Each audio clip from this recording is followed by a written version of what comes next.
Welcome back. In our last lecture, we have built the backend, our APIs and our endpoints, and connected it to our Mongo database. Now it's time to move on and create our front-end site, which we are going to build with React. Before we start and check out what React is and create our React project, please, if you're not subscribed to the channel, do that now. And if you want to get notified of new lectures and tutorials, please also hit the bell button. So, since our backend is now ready, we can close these and we are going to continue with our client side. But before we start, let's check what React is and which libraries and frameworks we are going to use.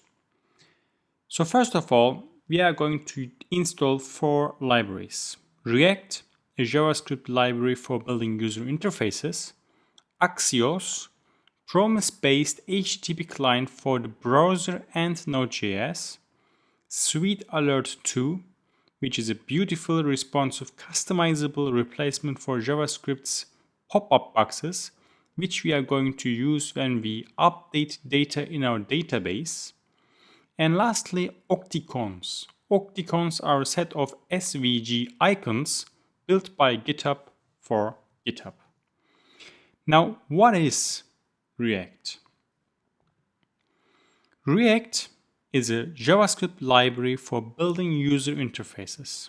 It is maintained by Facebook and a community of individual developers and companies.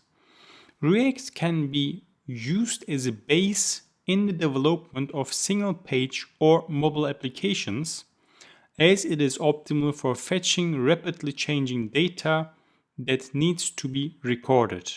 However, fetching data is only the beginning of what happens on a web page, which is why complex React applications usually require the use of additional libraries for state management, routing, and interaction with an API. React code is made of entities called components. Components can be rendered to a particular element in the DOM using the React DOM library. When rendering a component, one can pass in values that are known as props.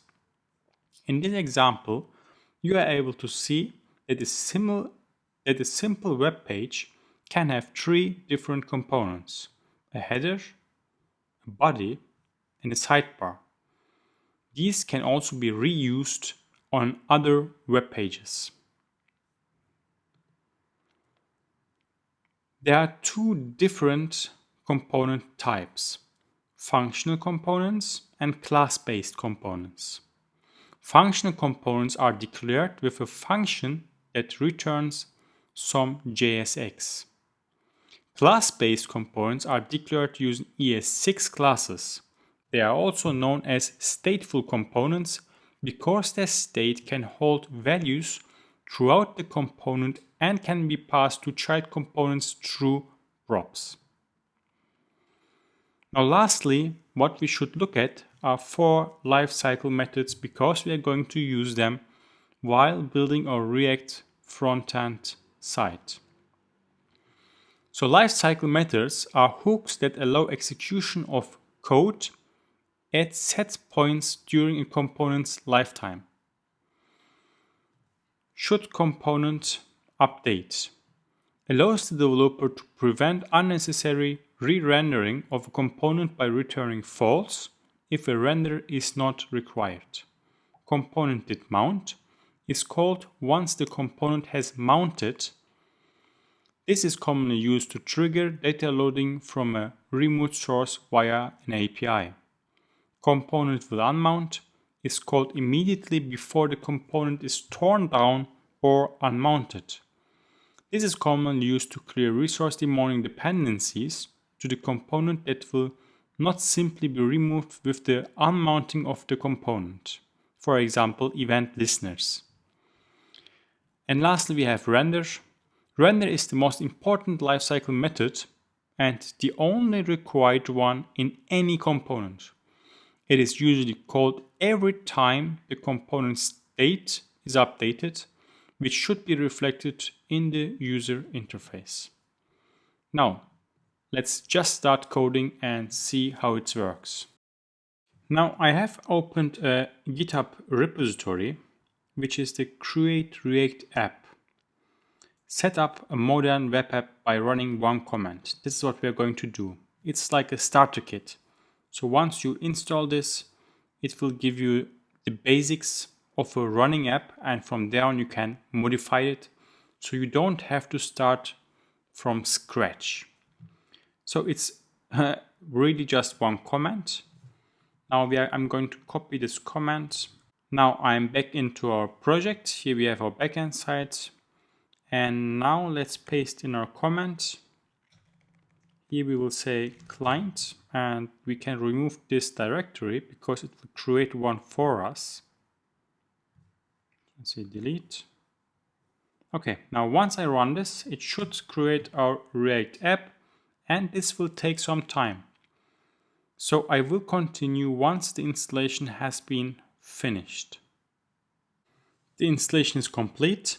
Now let's open our client folder, and here we have a package.json, and we have node modules, and the most important thing is the public folder where we have our index.html file and our source. Here we have, as I said, a starter kit like application which is ready to be used. So what we can say is npm start. This should start the application right now. Oh, sorry.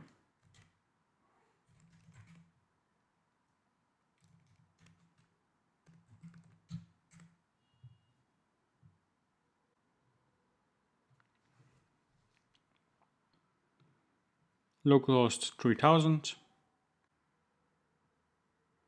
And here we have our app. So what we will do is we will modify this starter kit and create our own to-do client side. So let's start with deleting the files we are not going to need. So these 3 files, even the logo, I won't be needing. So I will delete these. Delete anyway. Now let's check where they are used. So let's say switch language, because it has to recognize that this is React JSX or it will throw errors everywhere. So we are going to remove the index CSS, which we are not going to need. And let's move to app.js.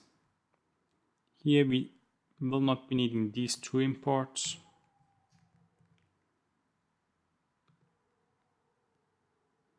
And it says logo is not defined, so we don't need this at this point.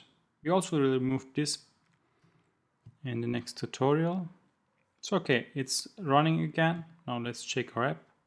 Yes, so we have removed the CSS and the logo, etc.